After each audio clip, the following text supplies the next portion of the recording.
Good morning. This week we're memorizing two verses, the Song of the Lamb, which is recorded by John in a vision he receives. Revelation 15 reveals it to us, and I challenge you to memorize it. So let's begin today by declaring it out loud together. The Song of the Lamb. Great and amazing are your deeds, O Lord God the Almighty. Just and true are your ways, O King of the nations. Who will not fear, O Lord, and glorify your name? For you alone are holy. All nations will come and worship you, for your righteous acts have been revealed. Good. Well, the year was 2000. The scene was an event called Passion, a conference for young adults. The annual events began in 1997 and continue to this day. The speaker was John Piper. His riveting message became a best-selling book by the title, Don't Waste Your Life.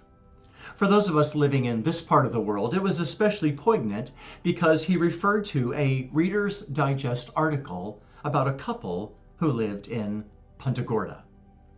So that message came to my mind as I was reading and studying Revelation 15 and considering those who will be recipients of God's wrath, expressed in chapter 16 through the 7 bowl judgments. My heart became heavy over what's to come. I wondered if I was sincerely passionate about the Lord and active in the Great Commission. I didn't feel condemned, but I did sense correction and grace to change. So, I hope God uses this brief word to challenge your heart and to inspire your obedience. This is from John Piper. Don't waste your life.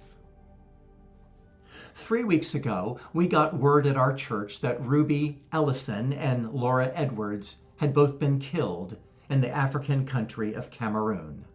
Ruby was over 80. Single all her life, she poured it out for one great thing: to make Jesus Christ known among the unreached, the poor, and the sick. Laura was a widow, a medical doctor, pushing 80 years old, and serving at Ruby's side in Cameroon. And I asked my people, was that a tragedy?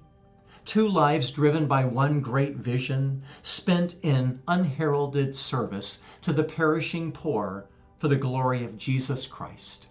2 decades after most of their American counterparts had retired to give their lives for the trifles in Florida and New Mexico. No, that's not a tragedy, that's a glory.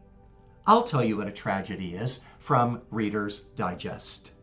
Bob and Penny took their early retirement from their jobs in the Northeast 5 years ago when he was 59 and she was 51.